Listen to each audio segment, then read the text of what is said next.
자, 지금 뉴질랜드에서 벌어졌던 폭행 소식 전해드렸는데요. 오늘 글로벌 정면 승부는요. 예고해드린 대로 뉴질랜드로 가보겠습니다. 자, 뉴질랜드 오클랜드에 이준섭 리포터 연결하겠습니다. 자, 이 리포터님 안녕하세요. 네, 안녕하세요. 네, 자, 그동안요. 이 뉴질랜드에서 국기 교체를 진행해 오던 소식 저희가 전해드린 바가 있는데 오늘 그 최종 결과가 나왔다고 하던데요. 어떻게 됐습니까? 네, 뉴질랜드 선거관리위원회는 오늘 오후 5시 국기 교체를 위한 최종 국민투표 결과를 발표했습니다. 결과는 일주일 전 투표 마감 직후 발표된 잠정 집계 결과와 마찬가지로 현행 국기를 유지하는 것이었는데요. 네. 선관위의 최종 발표를 보면 유니언 잭과 남 십자성이 들어있는 현행 국기가 총 투표소의 56.6%인 120만 9천 표를 얻었습니다. 네. 이에 비해 검정과 청색 바탕의 은고사리 문양의 후보기는 43.2%인 92만 2천 표를 얻는 데 그쳤습니다. 득표차가 30만 표에 가까울 정도로 압도적이었는데요. 이것은 뉴질랜드 국민들이 새로운 국기로 교체할 필요가 없다는 의사를 분명하게 표현했다고 볼 수 있습니다. 네. 최종 투표에서 은고사리 후보기가 패배함에 따라 114년 만에 국기가 교체될지 모른다는 희망은 이제 역사의 뒤한 길로 사라지게 됐습니다.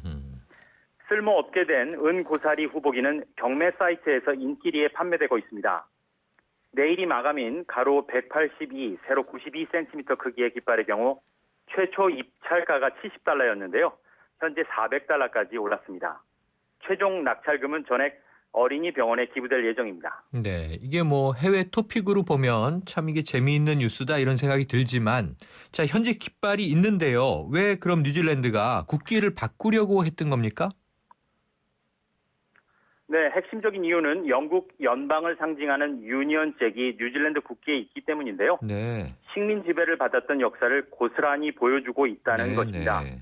따라서 현대 국기는 독립 이후 시대를 상징해야 한다는 것이 국기 교체의 가장 큰 명분이었습니다. 이것 말고도 호주 국기와 비슷하기 때문에 차별화를 해야 한다는 의견도 있었습니다.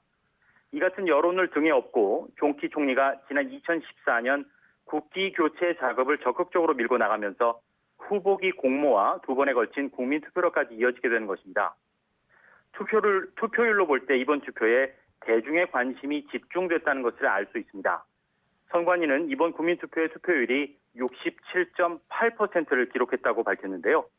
315만 명의 유권자 가운데 210만 명이 투표에 참여하면서 뉴질랜드 역사상 우편으로 시행된 국민투표 중 가장 성공적이라고 설명했습니다. 네, 그런데요. 이 국기 교체가 무산되면서 이 존 키 총리가 난처하게 됐다 이런 소식이 전해지던데 왜 그런 건가요?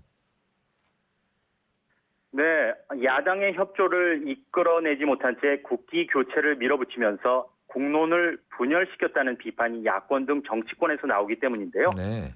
2,600만 뉴질랜드 달러, 우리 돈으로 약 203억 원에 해당하는 국민의 세금을 낭비했다는 지적도 제기되고 있습니다. 아하.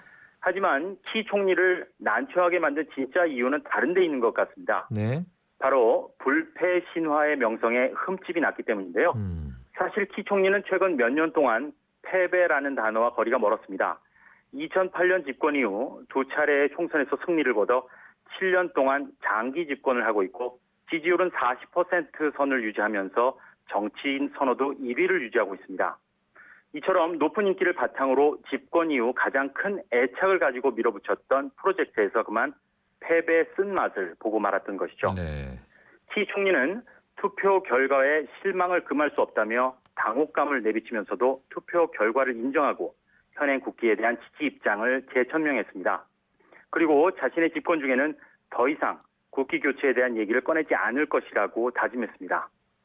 뉴질랜드 언론과 정치 분석가들은 이번 국민투표가 키 총리에게는 흔치 않은 패배로 기록되겠지만 이로 인해 국민들의 지지가 크게 변하지는 않을 것으로 예상했습니다. 네. 자, 국정에는 큰 문제가 없어 보이고 자존심의 불패신화는 깨졌다 이런 얘기군요.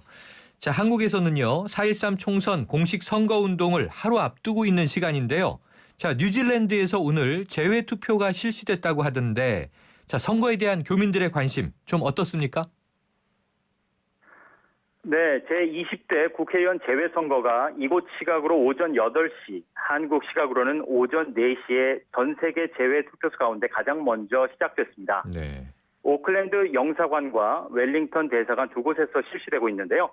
오클랜드는 1,245명, 웰링턴은 122명 등 총 1,367명이 재외 유권자로 등록했습니다. 첫날 투표소 분위기는 비교적 한산했습니다. 오늘 하루 총 57명의 유권자가 투표했는데요. 네. 19대 총선에서는 첫날 70명이 투표했습니다. 아하. 오늘은 20, 30대가 40명 이상일 정도로 젊은 층의 유권자가 많았습니다. 가장 먼저 투표소를 찾은 것은 30대 최재영 씨였는데요. 최 씨는 대한민국 국민으로서 의무이자 권리인 투표권을 해외에서, 그것도 전 세계에서 가장 먼저 행사하게 돼 기쁘다고 말했습니다. 이어 한국에서 벌어지고 있는 정치 현실에 대한 실망감 때문인지 지난 대선에 비해 이번 총선에 대한 관심이 떨어지는 것 같아서 SNS 등을 통해 친구들에게 투표를 독려하고 있다고 덧붙였습니다. 그렇군요. 자, 이 4월 2일이 한인의 날이라고 하던데요. 뉴질랜드에서 우리의 다양한 문화를 알릴 수 있는 자리라고 들었습니다. 올해는 어떤 행사가 마련돼 있나요? 뉴질랜드에서 열리는 한인 행사로는 가장 큰 규모인 2016 오클랜드 한인의 날 행사가 이번 주 토요일 개최됩니다. 작년에는 약 4천 명의 교민들과 현지인들이 다녀갔는데요. 이번 행사에는 교민 1.5세대 등을 위한 전통악기, 한복 입기 등 한국 전통문화 체험 행사뿐 아니라 독도 알리기, 한국 알기 퀴즈 대회 등 다양한 프로그램이 예정돼 있습니다. 네. 특히 이날 행사에는 오클랜드와 부산시의 자매결혼 20주년을 축하하는 부산시립무용단의 특별 공연이 펼쳐질 예정입니다. 무용단 30여 명과 부산시 관계자가 뉴질랜드를 방문할 예정인데요. 동네 학춤, 태평모 등을 선보일 예정입니다. 한국과 계절이 정반대인 뉴질랜드는 지금 가을이 한창입니다.